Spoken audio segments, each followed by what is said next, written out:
This is Treblinka. 900,000 people died here between the 23rd of July 1942 and the 3rd of November 43. But most of those killings were done in 1942, and that then 743,000 approximately died. I can't remember the exact sum now off the top of my head, and the remainder in 1943. This is the place above all that is the destruction of the Jewish communities in the I would say central, even Poland, what is today central Poland, maybe it wasn't so much central Poland then, in the general government, above all the Warsaw, Radom districts. Okay, people from Białystok also. Question today I want to deal with is that of the farmers, because who lived nearby. Claude Lanzmann in Shoah in 1978 and 79, he was here and he spoke to a number of farmers, and I had the opportunity this week to speak to the family of one of those people who was in Shoah.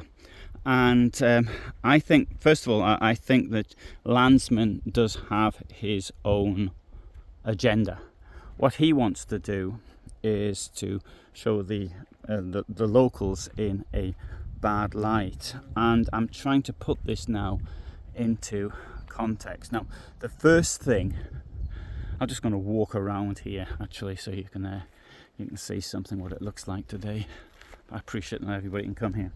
Now, the first thing is that there were Poles who tried to warn the Jews on the trains, and they would do this by showing a slashing motion of the finger across the neck, as though they were about to be killed. Or there's another one that was used. I don't think he mentions this in Shoah. That was to show like a strangulation, of putting your hand against the neck and showing a strangulation movement. Now, I saw an interview with Lanzmann on French television, and he said he didn't believe that this was a warning. He believed it was a gesture of spite to show how pleased they were that the Jews were about to be murdered. Now, I don't for one second say there was no or there is no anti-Semitism in Poland. It's not true. But I don't think that it is the case, and I think he's often trying to portray the peasants in a negative light. So when I say peasant, I mean people working in the countryside. And so therefore, I think this has to be borne in mind. Also, there's problems with the translation. And now, I was a professional translator. That's what I studied linguistics and translation theory at university. And I know it's very difficult. Particularly, you can imagine a situation. The lady came from France, and then it's pouring with rain. She hasn't got any notes. Sometimes the farmers themselves aren't speaking particularly clearly. But one of the difficulties is that she sometimes over-interprets things, and this in itself can make it changes the meanings as well. There are things which Lanzmann did, and which were to add more, I don't know, can I say the word flavour? For example, he hired a barber shop to interview a barber who was Abraham Bomba, who by that time was in retirement. He rented a train to show the train going across the bridge. Although I personally think that's quite good. And at Treblinka, for example, some of the locals who were there, who saw it, who witnessed it, said that what he did was to they got a drunken, especially on the camera, and this was, I think, to put in bad light. Now, there are other in interviews as well. some of the mistranslations, and I'll give one example. Is when it refers to the Yiddish language as le juif, because in Polish the word is po żydowsku, mówili po żydowsku. They were speaking Yiddish, and she translated it il parle le juif, which is negative, and that came out in English as well, as they were speaking Jewish, which I think is negative. They were speaking Yiddish. That's one example. Also, Lanzmann doesn't seem to have much appreciation of the situation that the locals found themselves in. And now, to give another example, is that he was asking them how did they feel about working so close to the camp. Now, this monument was built in 1964. It didn't look like this. There is a forest. Not only that, outside of the forest here, a new forest is being dug. It's being made. It's being planted. And it's called the Korczak forest. And so it's going to be even more forested than it was before. But if you have a look at 1944 pictures, for example, aerial pictures, you can see the forest didn't look like this then. There was a bit of forest, but not a lot. There were some trees here, but not a lot. All of these trees here, all of them were planted after the Second World War. Or they grew naturally, one or the other. So he cannot understand how they could go to work and work normally. Now, the thing is this, is the people who are, first of all, they're poor. They're working on the land, and they're very much at the dependence of nature. How nature is feeling. Is nature going to want to give them the sun when they need it and rain when they need it? Or is it not? That's an next thing is they didn't have all that much land. So they had to try and get the maximum out of it that they could. Next thing is this. The land here is largely of what's called sixth quality. So there's not a lot that can be grown on it. Potatoes will work, and wheat will work, and kasha grichana, what's that in English? Like grits. That will work, but there's not much else, and so therefore there's a lot of sand in it. Now here I can't really sort of demonstrate because the topography here has completely changed since the monument was built, but even after the Second World War, Nazis tried to hide what they had done. So that's the next thing. The farmers didn't have any choice, but sometimes it's as though he doesn't understand why the farmers are actually doing the work.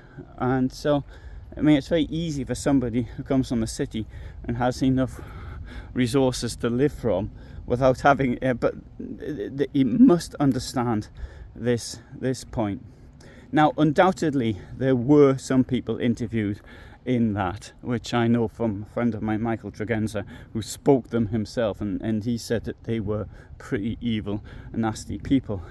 But I think most of them, he chose those who had the most negative points of view. And this even comes through in other things I think that are there. Now, I think Shoah is absolutely brilliant as a film, but I need to be criticised. Even someone, Władysław Bartoszewski, he had very negative things to say about it. He assisted in the resistance in the Second World War. During the Second World War, he was in the resistance to the communists, and he later became Poland's foreign minister. And he spoke at the Ghetto Monument in April 2015. I saw him that day. I photographed him that day, and he died 2 weeks later. But he was getting on a bit. But he was when I saw him speak, I thought he was in really good condition. Anyway, and others also complained about it. Now, we have to remember that amongst certain elements in Poland at the time, there was a lot of anti-Semitism. There was also these things like which denied Jews the same right to education, for example, based on the principle that Jews they owned the businesses and things of this nature. Well, it certainly did own a lot of the businesses, but it's the businesses that pay the taxes. And but most of the Jewish population was ultra poor. Otherwise, if they had actually been strong, none of this would have happened at all. This would not have happened. And you do have the elements in the church which are preaching hatred. Even today, unfortunately, you get this. But this is absolutely today. It's in a tiny minority. There's somebody claimed to be Polish on my site, and he puts his anti-Semitic comments on it, and clearly he's a neo-Nazi, and he's got this thing against Jews, this hate. But most people aren't like that at all. So, and I think certainly it's clear that from the amount of assistance given to Jews. Now, Bartoszewski, he said that nothing was mentioned of the assistance to Jews, Żegota, this organization, and those that suffered because of it.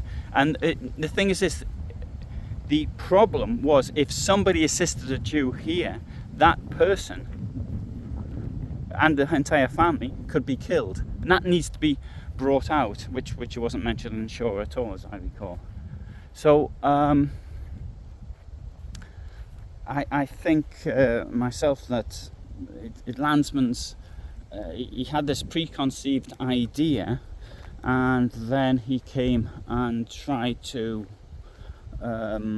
put it into the film. And not only that, this gesture I mentioned earlier about warning people, I mean, what else could they do? I mean, if the peasants see a trainload of people going to a death camp where they know they're going to be killed, because everybody knew for kilometers around, then that is I can't see what else they could do. I mean, how else are you going to communicate with the people on the train? They have to give them some type of warning. The problem is if they didn't warn them, they would have been damned, and if they did, they were damned. So that is the way I see it. This is the area now. I'm sort of walking into sort of the back end of the camp. It was said that a number of people have said this, and certainly it was confirmed by in Shoah that they'd have prostitutes come as far away as Warsaw, and so it was known that far. Because the Soviet guards, normally called Ukrainian guards, I don't think that's fair because they were ex-Soviet soldiers, and although the word Ukrainian is the common term for all Treblinka men, even though Treblinka men made up some 36% only, according to my friend Peter Black, who's done research on this, they would come here, and so these Treblinka men didn't know the value of the money that they had, so they would pay the prostitutes for the services, and that's it. Now, according to the railway driver in Shoah, the prostitutes above all resided in Vulka Okrąglik, which is a village about a couple of kilometers down here. When Willenberg escaped, he actually went down he went to Vulka, he mentions it, but then he's on the river Bug. So, which would have meant he'd had to have turned around somewhere like that. As far as books are concerned, the number one book in my opinion is Samuel Willenberg's book, Revolt in Treblinka. I would also like to suggest have a look at Into That Darkness by Gita Saarinen, where she talks of the Stangl, the commandant.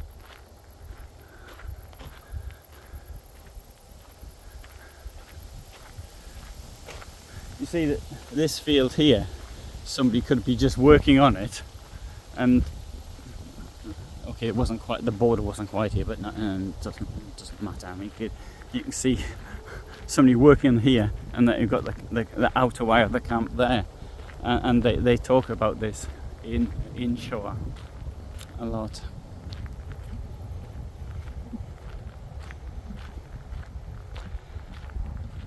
You can see the outtakes from Shoah. I would like to have actually put them into videos like this, but the Holocaust Museum would allow me to do it, as I understand the situation. However, having said that, there's some dispute as to whom the ownership of the original tapes, and until that is absolutely resolved, I have a policy that I will not use other people's material unless it's absolutely with permission. Once before, actually, even got written permission, and then somebody changed the job. There's another person there a couple of years later, and then they said I had to take it down. You know, when you spend 5 or 6 days doing something, and then somebody comes along and says you have to take it down, well, I do appreciate copyright, absolutely, because I've had things stolen myself, but